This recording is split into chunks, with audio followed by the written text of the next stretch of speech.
안녕하십니까? 리딩 크리스천 앤 북클럽 RCB의 정진부 목사입니다. 반갑습니다. 오늘은 필립 얀시의 놀라운 하나님의 은혜 이 책의 한 챕터를 함께 나눠보고 또 그 안에서 배움을 얻으려고 합니다.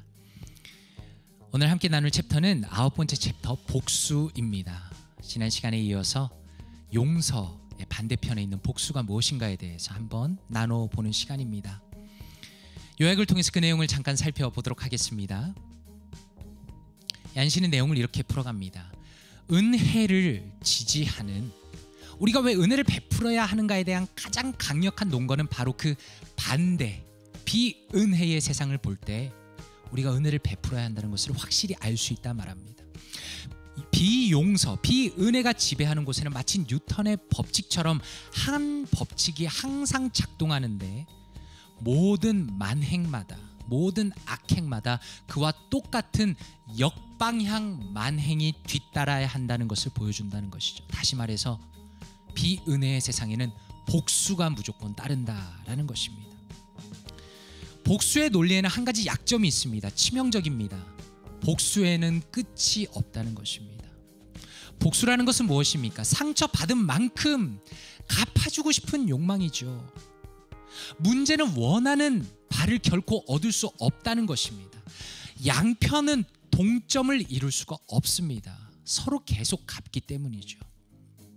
용서는 그 정의상 불공평한 것이지만 최소한 복수의 악순환, 끊임없이 내가 받은 만큼 갚고자 하는 그 악순환을 중단시킬 수 있다라면서 복수의 맥락 안에서 용서라는 것이 얼마나 중요한 것인지를 얀시는 보여줍니다.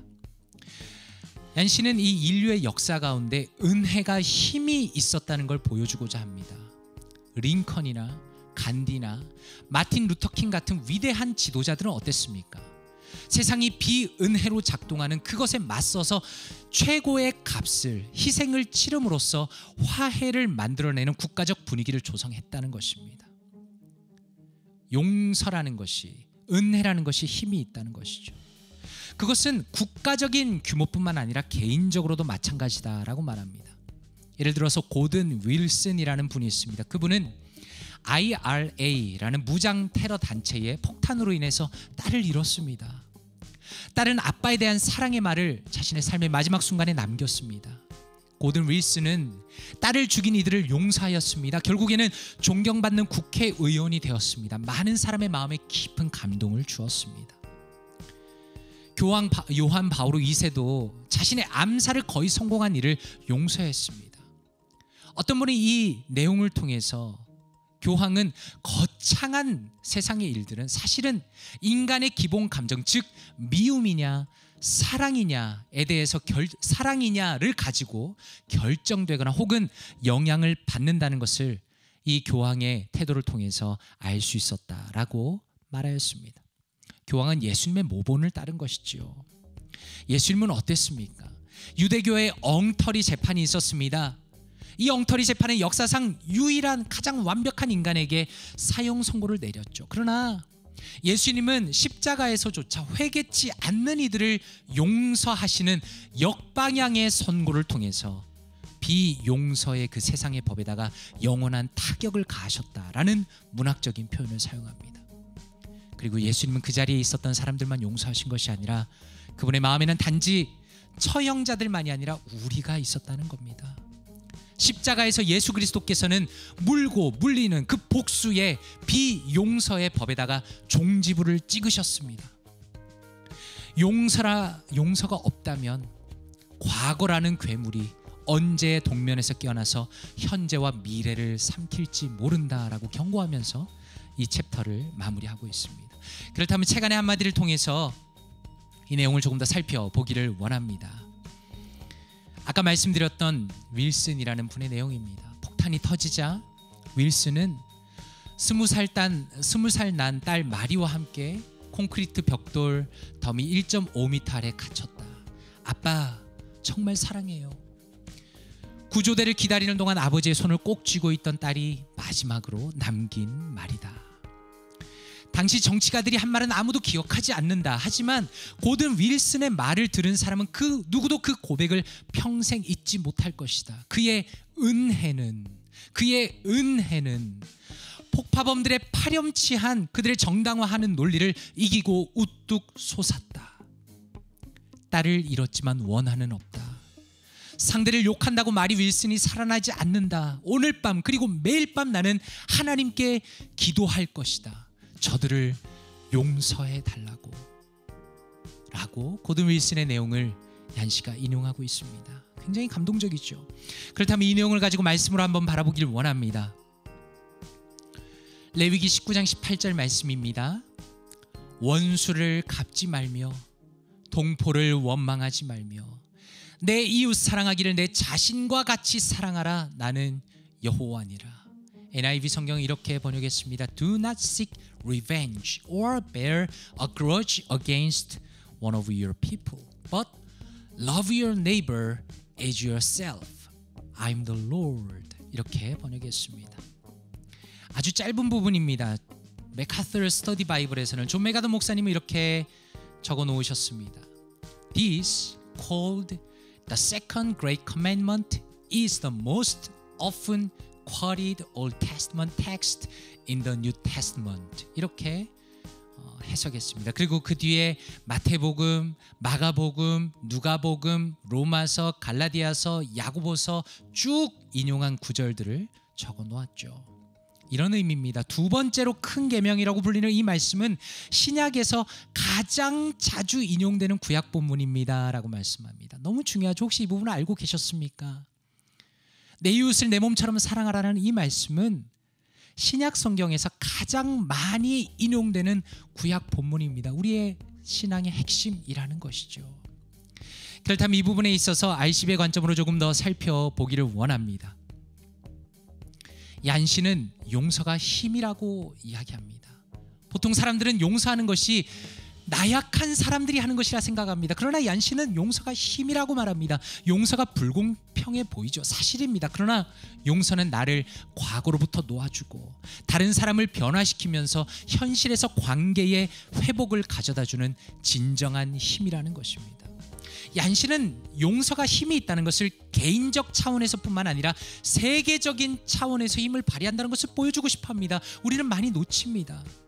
물론 개인이나 혹은 공동체의 위대한 희생을 치른 이후에야, 그 희생을 감수한 이후에야, 그것을 넘어가서야 우리는 용서의 진정한 힘을 발견할 수 있을 것입니다.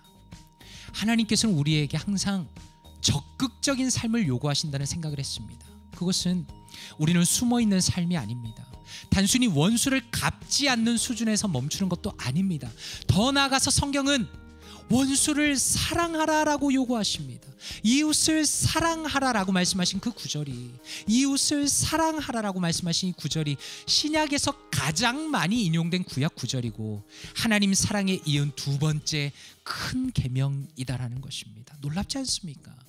그렇게 하나님께서는 강조하시고 반복하시고 중요성에 대해서 알려주시고자 했는데 과연 우리는 평소에 얼마나 마음에 그것을 품고 살았습니까? 그리고 얼마나 그것을 신앙의 삶의 핵심으로 여겼습니까? 저는 사실 하나님 앞에 마음에 회개하였습니다.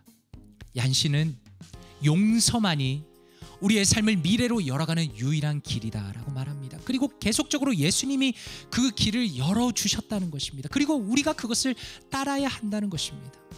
아버지 하나님은 어떠셨습니까? 우리 대신에 자신의 아들을 죽이셨습니다. 더 이상 우리의 죄를 그 죄값대로 갚지 않으시기로 결심하셨습니다. 복수하지 않으시기로 결심하셨습니다. 그리고 예수님은 오늘도 우리가 그 용서의 길에 서서 따르기를 원하십니다. 비은혜의 세계, 끊임없이 복수하는 그 비은혜의 세계에서 은혜의 세계로 넘어오라고 우리를 부르시는 것입니다. 용서의 길만이 우리가 걸어가야 할 참된 신자의 길이다라고 RCB의 관점으로 오늘의 챕터의 내용을 이해할 수 있겠습니다. 그렇다면 내 삶에 어떻게 이 내용을 적용할 수 있겠습니까?